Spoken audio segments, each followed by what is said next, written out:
Okay, hello everyone. My name is Hannu Huttunen. I'm a professor of practice in the University of Oulu. My background is from the industry. My last role before joining the university was to be a chief executive officer of a company called Bittium, providing the state-of-the-art military communication systems to the market today.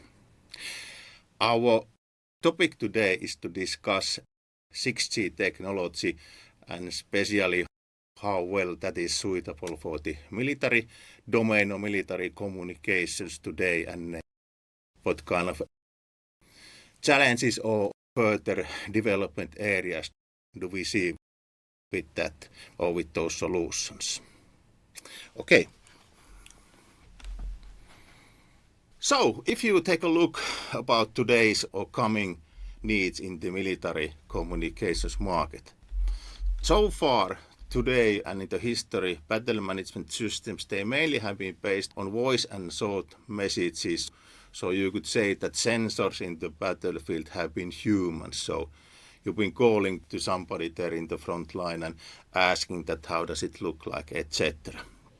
But as we see with this unfortunate crisis today happening in the world is really changing. So in today's battlefield communications, there are a lot of different kind of sensors, radars, etc.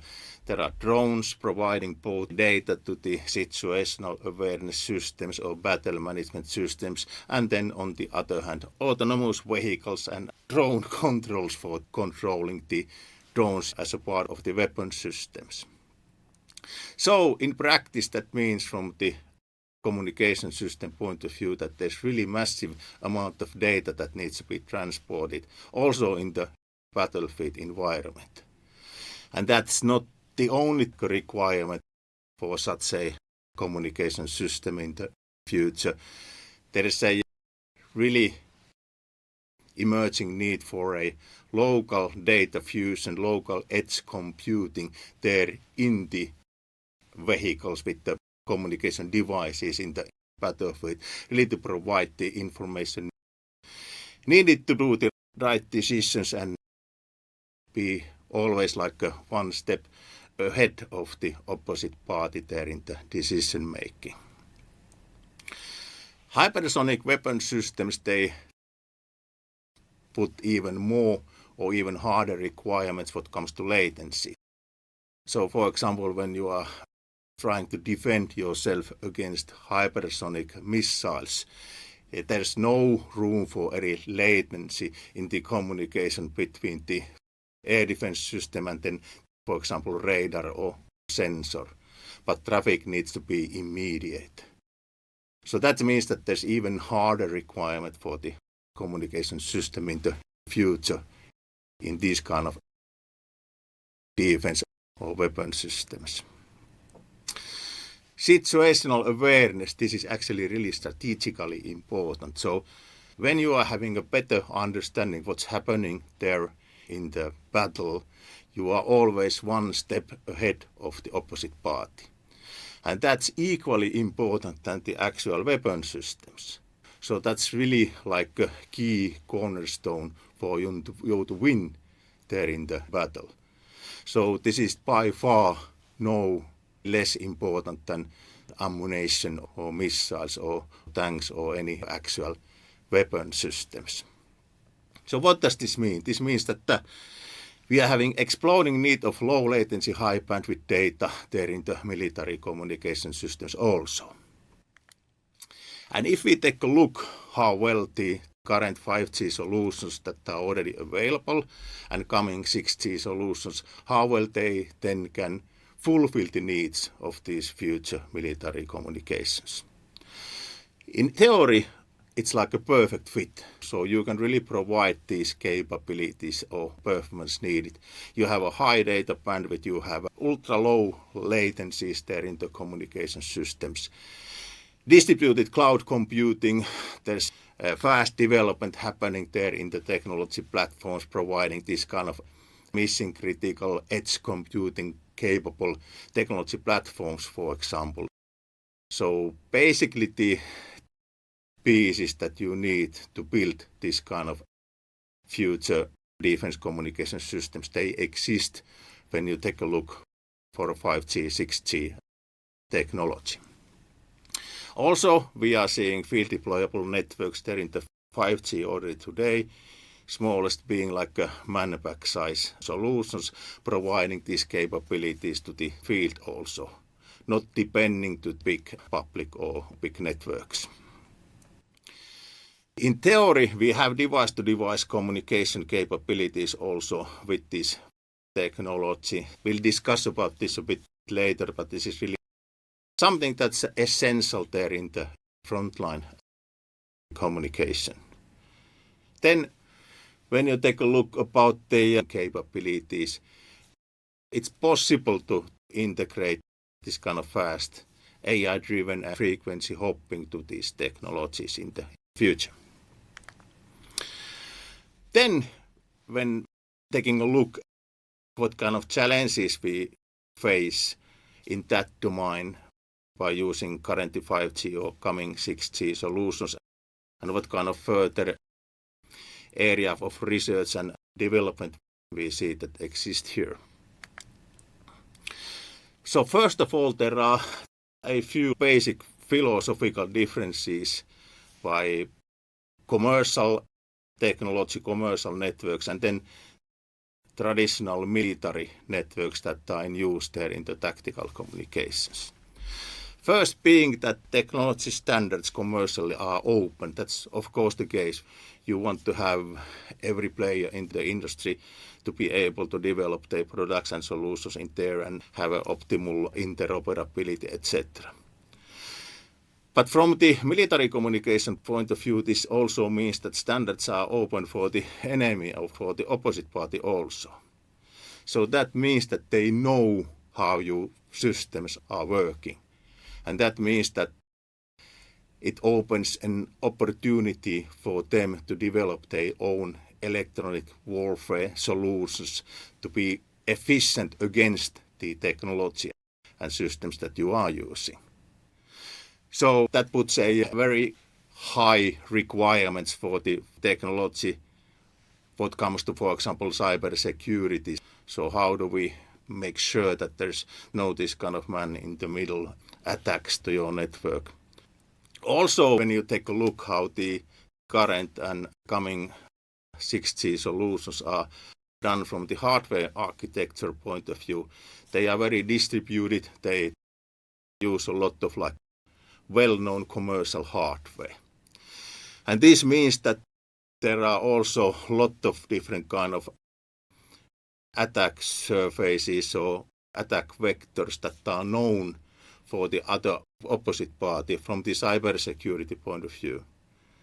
And also one challenge is that if your military network is connected to the public internet, that again opens like a new attack vector or attack surface against your communication. So clearly cybersecurity, resilience, generally speaking, they are areas of further development there in the use of 6G technology and in the military domain.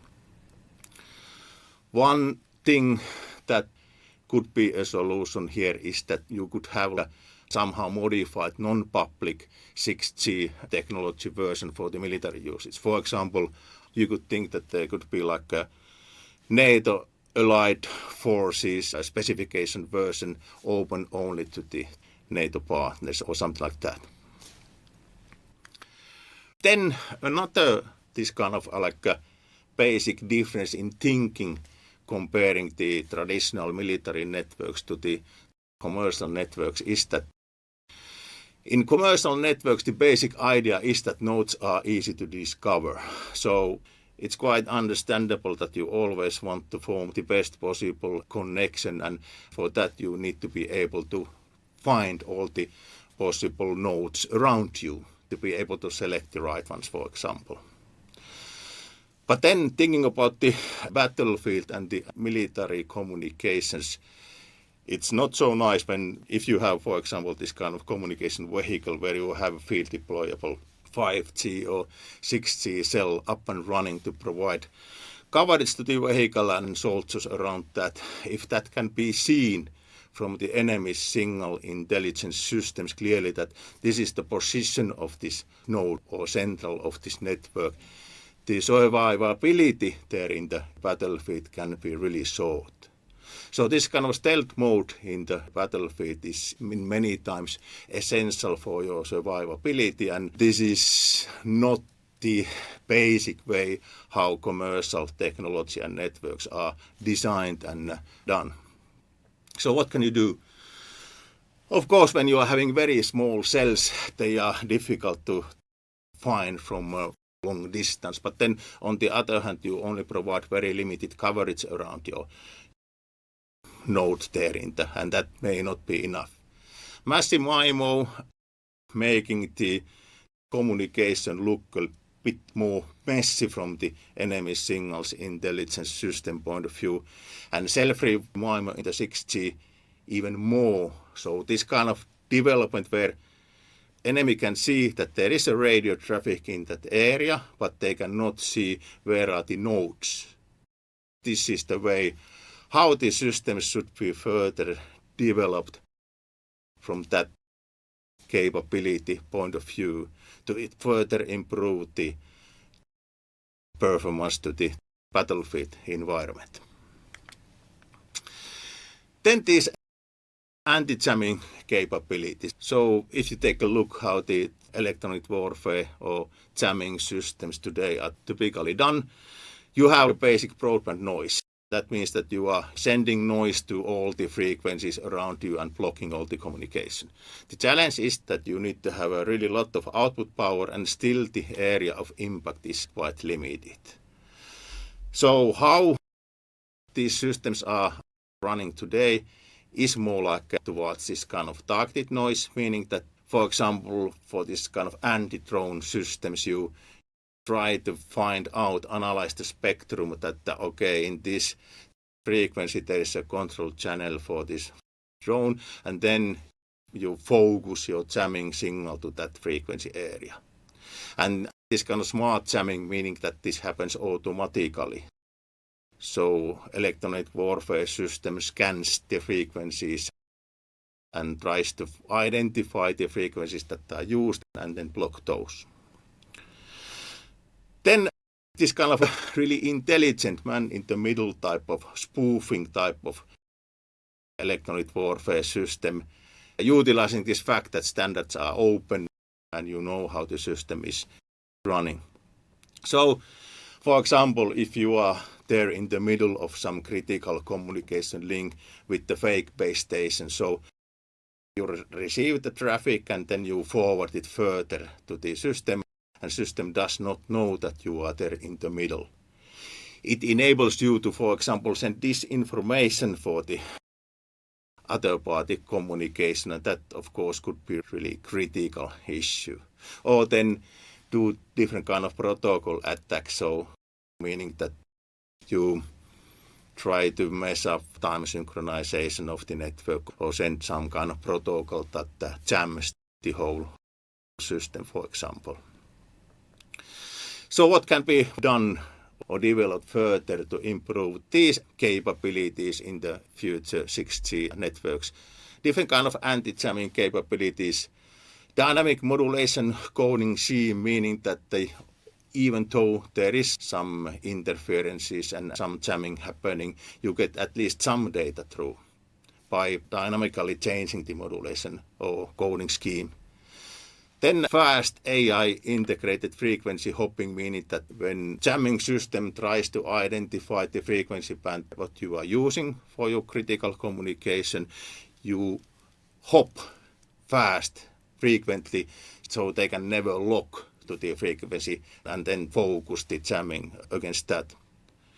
The challenge is that this kind of machine learning is also available for this kind of enemy system, this electronic warfare system, meaning that they can learn your frequency hopping patterns and then be one step ahead of you by predicting that, okay, this will the frequency where you will jump next, and then before you are there, do targeted noise against that frequency.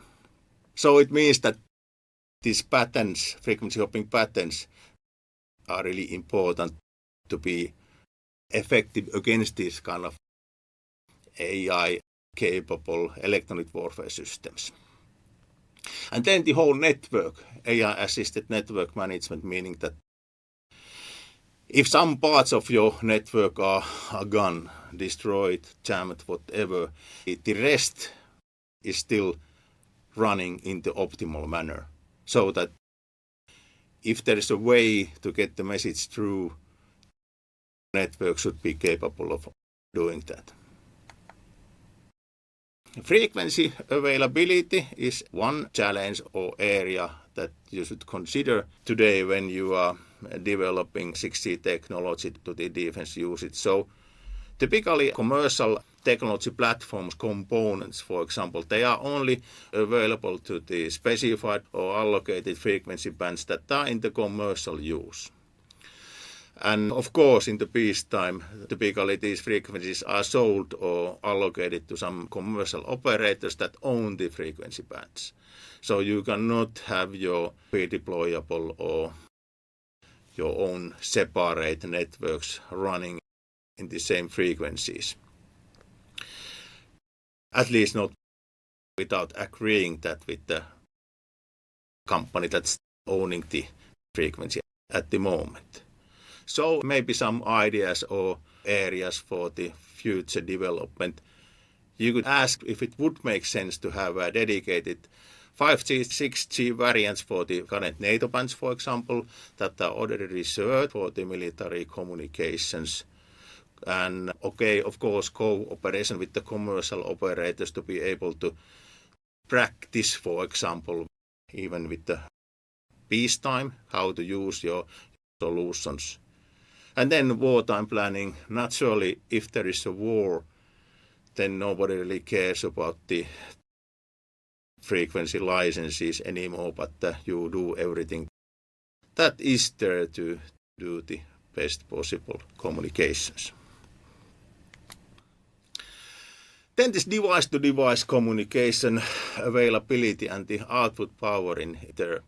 In the most critical frontline battlefield communication, you cannot rely to any infrastructure. For example, if you are having free deployable vehicle installed 5G or 6G, cell there that you rely your communication. What happens if this vehicle is destroyed? Nobody can communicate anymore with anybody, and that cannot be the case in such a challenging environment and situation. So troops must be capable to generate their own communication without dependency to anything, any infrastructure. So it means that you need to have this kind of device-to-device based managed communication networks available in there so that the devices can communicate with each others without any base stations or infrastructure.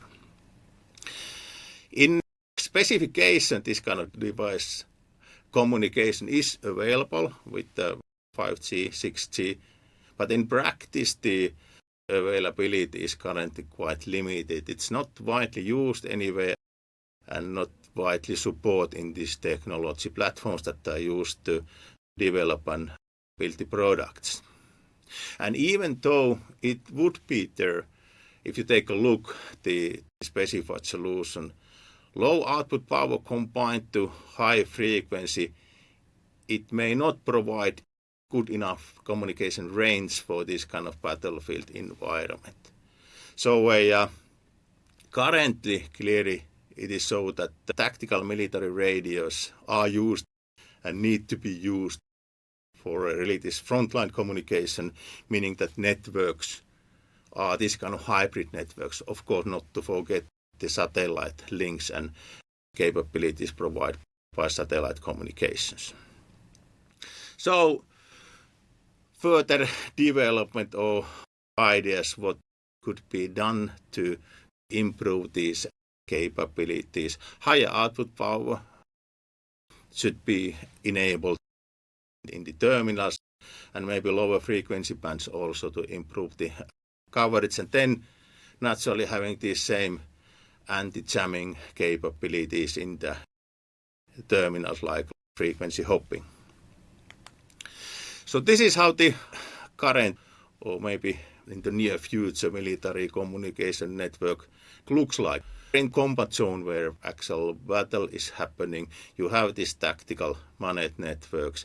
You can also have even commercial 5G, 6G networks, and then these deployable cells, and they can provide this kind of additional capabilities for the connecting sensors, etc., to do the best possible situational awareness, data transfer and processing as possible, but you need to have these tactical radios there.